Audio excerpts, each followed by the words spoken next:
Bismillahirrahmanirrahim. Assalamualaikum warahmatullahi wabarakatuh. Alhamdulillahirabbil alamin. Assalatu wassalamu ala asyrofil anbiya'i wal mursalin wa ala alihi wa sahbihi ajmain, amma ba'du. Alhamdulillah, di sini kami dari kelompok 2 HKI akan membawakan penjelasan tentang makalah yaitu Studi Islam yang akan membawakan judul Sumber Hukum Islam, Karakteristik Islam, dan Ruang Lingkup Islam. Dalam pembahasan kali ini, kami akan menjelaskan dan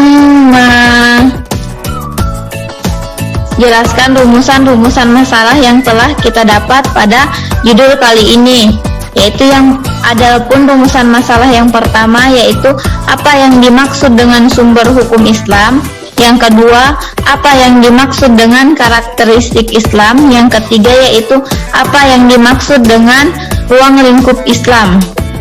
Untuk mempersingkat waktu, marilah kita mendengarkan penjelasan paparan materi kita yang akan disampaikan oleh Teh Oci. Silahkan Teh Oci, dipersilahkan. Oke, terima kasih atas kesempatannya Kak Ayu. Di sini saya akan menjelaskan tentang sumber hukum Islam. Sumber hukum Islam merupakan tempat pengambilan hukum Islam yang dijadikan dasar hukum, acuan, pedoman dalam syariat Islam. Nah, macam-macam sumber hukum Islam. Yang pertama, Al-Quran. Al-Quran berasal dari masdar kata kerja, yaitu qara'a, berarti bacaan, berbicara tentang sesuatu yang ditulis atau melihat dan menelaah. Nah, Al-Quran merupakan sumber hukum yang pertama dan utama hukum Islam. Nah, landasan dalil bahwa Al-Quran sebagai sumber hukum pertama dalam Islam ialah dalam Quran Surat Al-Isra ayat 9. Kedudukan Al-Quran pun paling tinggi dalam sumber hukum Islam daripada aturan dasar yang daripada aturan sumber-sumber hukum yang lain. Berdasarkan isinya, Al-Quran memuat beberapa aspek. Yang pertama, ketentuan hukum untuk kehidupan manusia seperti ketentuan hukum peribadahan dan muamalah. Yang kedua, kisah sejarah para manusia terdahulu di antara kisah para nabi dan umat mereka yang dapat dijadikan muhasabah untuk memperbaiki diri sendiri. Yang ketiga, informasi kehidupan dan alam semesta, di antaranya informasi tentang terbentuknya alam semesta dan penciptaan manusia. Yang ketiga, janji dan ancaman Allah Subhanahu wa Ta'ala terhadap manusia. Nah, faktor-faktor yang mempengaruhi Al-Quran sampai saat ini tetap asli ialah pertama, mempunyai sejarah penulisan yang sangat gemilang. Tiap Al-Quran turun oleh Nabi disampaikan kepada para sahabatnya, sahabat yang mampu baca dan tulis kemudian menulis ayat tersebut. Yang kedua, ayat Al-Quran selain ditulis juga dihafal oleh para sahabat yang tidak mampu menulisnya. Yang ketiga, Al-Quran tidak kehilangan bahasa aslinya karena Al-Quran tidak boleh diterjemahkan tanpa disertai aslinya. Yang keempat, Allah berjanji menjaga dengan menggerakkan hati manusia untuk menghafal Al-Quran atau terus-menerus mempelajarinya baik secara formal ataupun informal. Sebagaimana firman Allah Subhanahu wa Ta'ala dalam surat Al-Hijr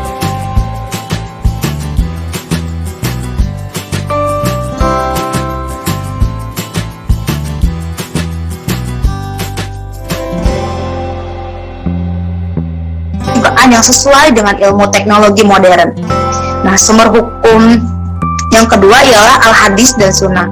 Nah, pembahasan ini akan dilanjutkan oleh Kak Ayu Anissa. Silahkan Kak Ayu. Terima kasih. Selain Al-Quran, sumber hukum Islam juga ada yaitu hadis. Yang kedua yaitu hadis. Hadis menurut Qauliyah itu artinya takriri ataupun perbuatan, dan menurut istilah hadis adalah perbuatan, perkataan, dan takriri yang dimana semua itu datangnya dari Rasul. Adapun hadis terbagi menjadi 3, yaitu hadis fi'liyah, hadis takriri, dan hadis qauliyah. Fungsi hadis terhadap Al-Quran yaitu hadis terperinci ketentuan dalam Al-Quran, contohnya perincian tata cara sholat, puasa, zakat, dan haji. Nah, dari situ dapat diambil bagaimana sumber hukum-hukum Islam tersebut. Yang kedua adalah memperkuat hukum yang ditentukan dalam Al-Quran, yaitu menjelaskan dengan secara terperinci yang dimana hal tersebut atau hukum tersebut belum terterangkan secara jelas di dalam Al-Quran. Dan ketiga yaitu ada hadis yang memberikan penjelasan ketentuan dalam Al-Quran, yaitu contoh hukum haramnya bangkai, darah, dan daging babi. Hadis juga merupakan hukum yang belum disebutkan dalam Al-Quran, misalnya ketentuan cara membersihkan bejana yang dijilat dari anjing, larangan menikah dengan saudara kandung, yang dimana semua itu ada terkandung dalam hadis-hadis. Klasifikasi hadis sebagai berikut. Yang pertama yaitu adalah hadis mutawatir. Hadis mutawatir hadis yang dimana riwayatnya banyak. Dan selanjutnya ada hadis ahad. Hadis ahad ialah hadis yang diriwayatkan oleh satu jalur atau beberapa jalur periwayatannya yang tidak mempunyai derajat mutawatir. Hadis ini boleh dipakai ketika mencocokkan syarat-syarat hadis sahih. Dan selanjutnya ada sunnah atau hadis do'if, yaitu hadis yang lemah. Kenapa disebut lemah? Karena dari perawinya biasanya ada merupakan cacat atau kebohongan daripada perawi-perawi hadis tersebut. Selain hadis, kita juga dapat menemukan sumber hukum Islam yang terakhir, yaitu ada ijtihad. Nah, ijtihad secara bahasa berasal dari kata al-juhdu yang berarti kemampuan atau potensi dan kapasitas. Dalam lisan Arab disebutkan bahwa juhdu berarti mengerahkan segala kemampuan atau maksimalisasi dalam menggapai suatu hukum, yang dimana hukum tersebut itu belum tertera jelas secara terperinci dalam Al-Quran maupun hadis, sehingga adanya para ijtihad para ulama yang akan memberi kejelasan terhadap suatu hukum yang belum tertera jelas tersebut. Maupun ijtihad kembali merujuk kepada Al-Quran dan hadis, dan setiap ijtihad itu pasti mempunyai sandaran-sandaran dari hadis maupun Al-Quran tersebut. Dan marilah kita beralih ke materi yang kedua, yaitu karakteristik Islam, yang akan dibawakan oleh Teh Oci. Silakan Teh Oci. Terima kasih Kak Ayu. Karakter Islam. Pengertian Islam seperti dijelaskan di atas sekaligus mencerminkan Islam sebagai agama wahyu yang memiliki karakter khas yang membedakan dengan agama lain buatan manusia. Nah, di antara karakter khas dari Islam adalah Rabbaniyah, sempurna, integral, menyeluruh, lurus, alamiah, agama fitrah, agama yang diridhoi, agama nikmat, agama pertengahan. Nah, urai singkat dari kesembilan khususan tersebut dapat dikemukakan sebagai berikut. Yang pertama, Rabbani.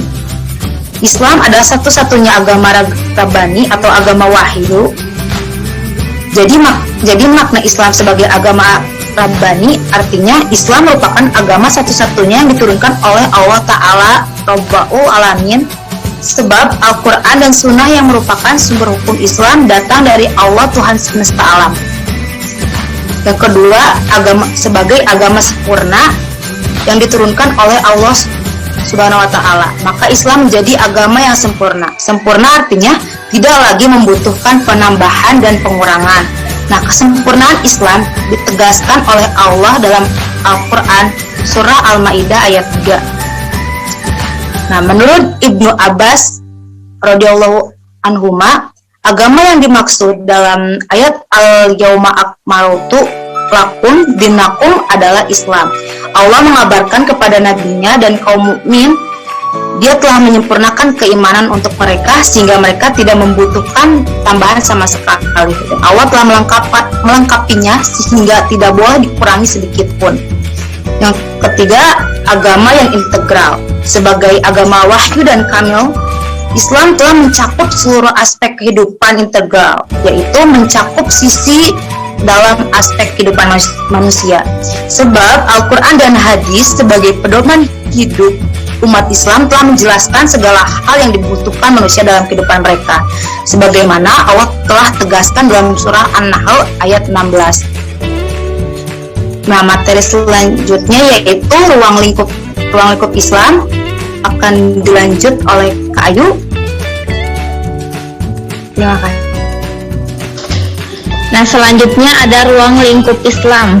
Agama Islam adalah risalah atau pesan-pesan yang diturunkan Allah kepada Nabi dan Rasul sebagai petunjuk dan pedoman yang mengandung hukum-hukum sempurna untuk dipergunakan dalam menyelenggarakan tata cara kehidupan manusia, yaitu mengatur hubungan manusia antar manusia lainnya, hubungan dengan alam dan manusia dengan kholiknya. Karena itu, agama Islam mengandung 3 komponen pokok yang tidak dapat dipisahkan satu dengan yang lainnya. Ketiga komponen tersebut yaitu yang pertama ada akidah atau iman, yaitu keyakinan akan adanya Allah. Akidah adalah Allah dan para rasulnya yang diutus dan dipilih untuk menyampaikan risalah kepada umatnya melalui malaikat ataupun rasul yang diturunkan dalam kitab-kitab sucinya yang berisikan informasi tentang adanya hari akhir dan adanya suatu kehidupan sesudah mati, serta informasi segala sesuatu yang telah direncanakan dan ditentukan Allah. Akidah merupakan komponen pokok-pokok agama Islam yang di atasnya berdiri syariat dan akhlak. Yang kedua yaitu ada syariat, yaitu aturan atau undang-undang dalam agama Islam. Syariat yaitu aturan dan undang-undang Allah tentang pelaksanaan dan penyerahan diri secara total melalui proses ibadah langsung kepada Allah maupun secara tidak langsung dalam hubungannya dengan sesama makhluk lain, atau yang biasa kita sebut yaitu al-muamalah, baik dengan sesama manusia maupun dengan sekitarnya. Oleh karena itu, secara garis besar syariat meliputi 2 hal pokok, yaitu ibadah dalam pengertian khusus dan ibadah dalam arti umum atau muamalah. Dan selanjutnya ada akhlak, yaitu pelaksanaan ibadah kepada Allah dan bermuamalah dengan sesama makhluk hidup. Penuh keikhlasan seakan-akan disaksikan langsung oleh Allah meskipun dia tidak melihat Allah secara langsung. Pada hakikatnya umat manusia itu di dalamnya hidup selalu diliputi oleh 2 hal yang sangat dominan, yaitu harapan dan kecemasan. Agama adalah merupakan jawaban terhadap kebutuhan rasa aman, terutama pada hati manusia, dan agama Islamlah yang benar-benar memberikan rasa aman, memberikan harapan yang nyata baik untuk kehidupan dunia maupun kehidupan dunia akhirat. Ya, mungkin sekian pemaparan materi. Untuk kesimpulannya akan dibawakan oleh Teh Oci. Silahkan Teh Oci. Oke, terima kasih Kak Ayu. Nah, kesimpulannya dari pembahasan tersebut kami simpulkan bahwa sumber hukum Islam ialah tempat pengambilan hukum Islam yang sesuai petunjuk dari Allah Subhanahu wa taala yang dijadikan dasar hukum, acuan, pedoman dalam syariat Islam. Nah, macam-macam hukum Islam. Yang pertama Al-Quran, kedua hadis dan sunnah, ketiga ijtihad. Islam yang ketiga, Islam mempunyai karakter yang khas dan dapat membedakan dengan agama lain. Di antaranya yang pertama Rabbani, yang kedua agama kesempurnaan, yang ketiga agama yang integral atau menyeluruh.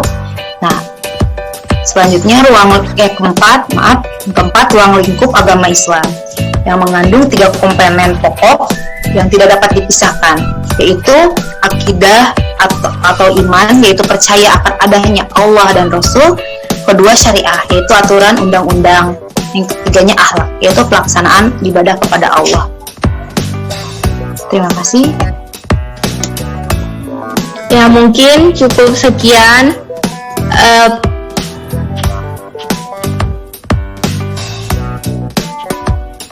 pembahasan yang kami. Jika ada pertanyaan bisa ditulis langsung di kolom komentar. Insya Allah kita akan menjawab dengan jawaban yang baik. Terima kasih. Wassalamualaikum warahmatullahi wabarakatuh.